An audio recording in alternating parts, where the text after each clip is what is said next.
संगमनेर तालुक्यातील जवळेकडले इथे काल रात्री घटना घडली होती आणि त्या घटनेच्या ग्राउंड झिरोवर आता आपण आहोत. या परिसरामध्ये बिबट्याचा वावर होता आणि बिबट्या जो होता या परिसरातील गिन्नी गवतामध्ये लपून बसलेला होता. आत्ताही आपण बघू शकतो अनेक ग्रामस्थ जे आहेत ते या परिसरामध्ये खरं तर फिरतायत आणि काय घटना घडली हे जाणून घेण्याचा प्रयत्न करतायत. अनेक दिवसांपासून बिबट्यांचा वावर जवळे कडलकमध्ये मोठ्या प्रमाणात असल्याचं पाहायला मिळतंय. अनेक वेळा वनविभागाला तक्रारी देखील प्राप्त झाल्या, मात्र कोणतीही कारवाई जी होती ती होत नव्हती आणि त्यामुळे ग्रामस्थ जे होते ते आक्रमक झाले होते. या बिबट्याने घरासमोरून ज्यावेळेस सिद्धेशला उचलून आणलं त्या याच गिन्नी गवतामध्ये उचलून आणलं होतं आणि आपण बघू शकतो त्याची जीन्स जी आहे, पॅन्ट जी आहे या ठिकाणी आपल्याला पाहायला मिळते. एकंदरीत बघितलं तर याच ठिकाणी त्याच्या आजीनं देखील धाव घेतली आणि सिद्धेशला त्याच्या समोरून उचलून घरी नेला, मात्र तोपर्यंत सिद्धेशचा मृत्यू झालेला होता. खरं तर हे दाट गिन्नी गवत आहे. वन विभागाचे अधिकारी शेतकऱ्यांना म्हणतात की गिन्नी गवत जे आहे ते कमी प्रमाणात ठेवा, जेणेकरून बिबट्याला तिथे आराम करता येणार नाही किंवा त्याला निवास करता येणार नाही. मात्र शेतकऱ्यांना चाऱ्याचा प्रश्न देखील सतावतो. घास असेल, गवत असेल, त्यासोबत ऊसाचं पीक देखील मोठ्या प्रमाणात परिसरात आहे, त्यामुळे बिबट्याला लपण्यासाठी जागा मिळते. आपल्यासोबत ग्रामस्थ आहेत. खरं तर शेतकऱ्यांची जी अवस्था आहे ती काय आहे हे आपण जाणून घेऊयात. काका, याच ठिकाणी सिद्धेशचा मृत्यू झालेला आहे. काय तुमच्या परिसरातील शेतकऱ्यांची मागणी आहे? सरकारबद्दल काय बोलावं? सरकारबद्दल न बोलले सगळं चांगलं. सगळं अंत शेतकऱ्याचा अंत पाहू राहील फक्त सरकारला आमचं घेणंच नाहीये. पण शेती जर नाही पिकवली काय जकळ खातील का? काय खातील हे? शेतकऱ्याचा अंत पाहू नका. शेतकऱ्याला त्रास देऊ नका. तुम्ही आम्हाला काही तुमचं फुकट देऊ नका, पण आम्हाला त्रास पण देऊ नका ना. हे बिबट्याची गरज काय तुम्हाला? अत्यावश्यक आहे का? आम्हाला कुत्र्याची गरज आहे, समजा आमचं रक्षण करते ते ठीक आहे ना. हे बिबट्या पाळून फायदा काय आम्हाला? आमचा उलटा त्वचा आहे. आतापर्यंत एवढे आंदोलन झाले, एवढं झालं, त्याच्यात मार्ग निघत नाही. फक्त 2 दिवस येतात, 2 दिवस जाहिरात करतात, तिसऱ्या दिवशी गायब होतं. आता यांचं दुःख यांना माहिती आहे. आम्ही आलो 2 दिवस, तिसऱ्या दिवशी त्यांचं दुःख त्यांना सहन करावं लागणार आहे ना. ती वेळ उद्या आमच्यावर येऊ शकते.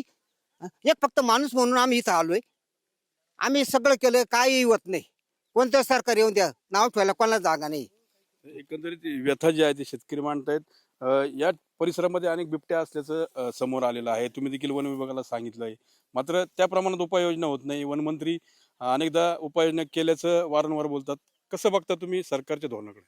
नाही, मी नाही बोलू शकत. तरी पण काय वाटतं, बिबट्यांचा वावर असल्यामुळे भीती काय आहे तुम्हाला? भरपूर भीती, भरपूर भीती. ते दादांकडे एकंदरीत बघितलं तर भीती ही कायम आहे. खाली या. तुम्ही या परिसरातले शेतकरी आहात का?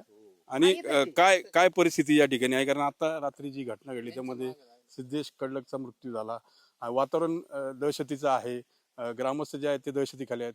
कसं बघता तुम्ही? कारण उपाययोजना ज्या आहेत त्या कमी पडतात. उपाययोजना अशा कमी पडू राहिल्या.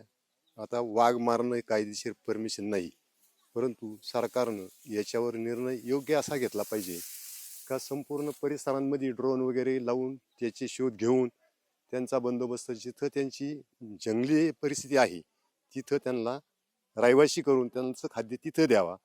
इकडे शेतांमध्ये शेळ्या मेंढ्या सोडून त्यांचं संरक्षण करू नये. ते बंदिस्त वातावरणामध्ये तिकडे ठेवावं.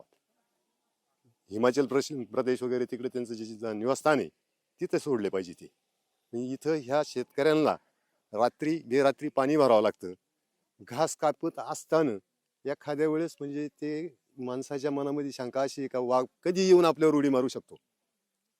तर ह्या सगळ्या गोष्टीची दखल गव्हर्नमेंटने घेतली पाहिजे आणि यातून मानवी हा वाचवला पाहिजे. सो मानव आणि बिबट्याचा संघर्ष आहे, त्यामुळे माणसं वाचली पाहिजे असंच शेतकऱ्यांचं म्हणणं आहे. अहिल्यानगर जिल्ह्यात जवळपास आपण जर बघितलं तर विविध तालुक्यांमध्ये, गावांमध्ये बिबट्यांचा वावर आहे, मुक्त वावर आहे. शाळेत जाणं देखील जिक्रीचं झालं विद्यार्थ्यांना. त्यामुळे कठोर उपाययोजना ज्या आहेत ते खरं तर आता करणं गरजेचं क्रमप्राप्त झालंय. कॅमेरा पर्सन अभिजितसह मी मनोज गाडीकर, TV9 मराठी, संगमनेर.